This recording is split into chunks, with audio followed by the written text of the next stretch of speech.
My name is Annaig. I was born in France, just outside Paris. When I was 24, I came to Australia. I had found a position as a gem cutter for a wholesaler of gemstones. Compared to Paris, where it can be quite dark in winter, here you've got the beautiful harbour, the ocean to play with on the weekend, big city for work during the week. What else would you want?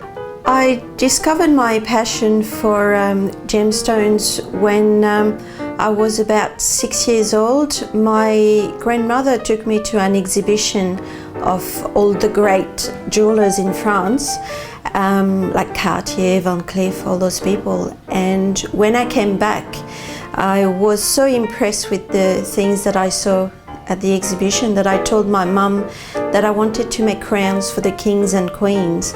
So all my career really started from that one exhibition. One of the reasons I love gem cutting of coloured stones so much is that, well, they are coloured stones, so you have a whole rainbow of different colours, a range of different materials. That's never quite the same gemstone that you're doing, even though you might be working on sapphires for a week. Well, one will be blue, one will be a bit green, one will be yellow, like a party color sapphire. It's always something that keeps you entertained. I love pink sapphires. They can have a beautiful bright pink color, and they're nowhere near as expensive as pink diamonds. And they're just beautiful stones. Sometimes you also have different colors within the same stone. You have the watermelon tourmalines, which have a beautiful combination of green, pink, and a little bit of yellow, and they're just stunning to look at. I don't think I've ever seen a gemstone I didn't like.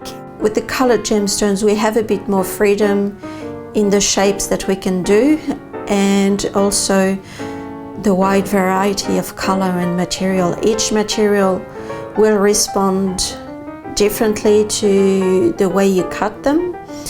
And also for polishing, you use different types of oxides or different grades of diamond powder to get them polished and as beautiful as they can be. Australia is well known for its opals, so there's a lot of opals coming out of Latin Ridge, Coober Pedy. You can find lots of different varieties of opals. You have the Boulder opals, black opals, white opals. Some may be a little bit more transparent, so they're called more jellies, because they look a little bit like, if you think of jelly babies. After working for a few years for a company, I started to be more confident first with my English, to be able to deal with clients, answer the phone, basically running the workshop for my employer at the time.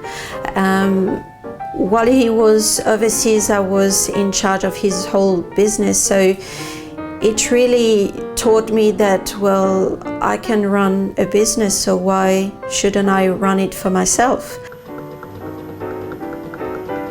I was a woman starting my own business, especially gem cutting is not really common in Australia. Even though you have lots of gemstones, you don't have that many gem cutters. So a lot of I guess older generation people in the industry are all male, so some of them were a little bit surprised to see a younger woman starting a business and telling them, yes, I can do this, no, I cannot do this. We have a green sapphire.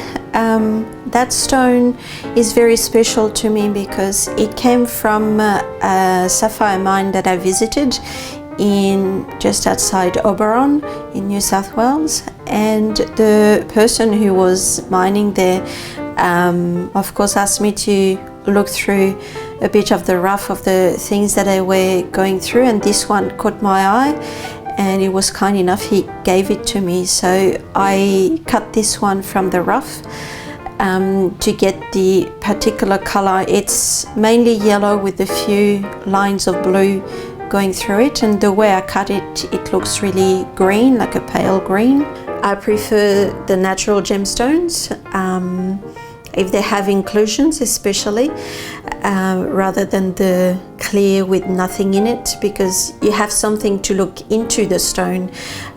Those little imperfections are just a sign of how that gemstone grew naturally, what happened when the crystal was growing.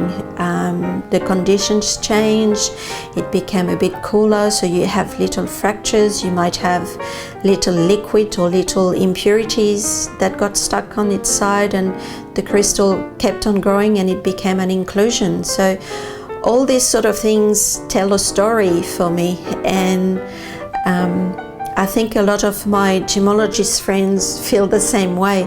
If you have a clean stone with nothing in it, it is beautiful. It is amazing that nature was able to create something so pure, so clean, but it doesn't tell much of a story apart from the conditions were right, it was perfect, nothing happened, and there you have a beautiful gemstones. When I was designing this particular ring, I carved it out of wax, and I showed it to the jeweler I shared the workshop with, and he said, "Oh, it looks funny, it looks like one of those cards of those animals with the huge eyes, so it looks like a little alien." So from that day, that ring has been nicknamed the alien, because it looks like a sort of weird little animals with big eyes. It doesn't matter whether it's an expensive stone or a cheap stone. People have emotional connections to certain pieces of jewellery. So for example, you might have an old piece of jewellery, an old pendant that's been in your family for a few generations. It has a very strong emotional connection from their family, from the grandmother, the grandfather, whoever was wearing that piece. The history behind it is what matters to people.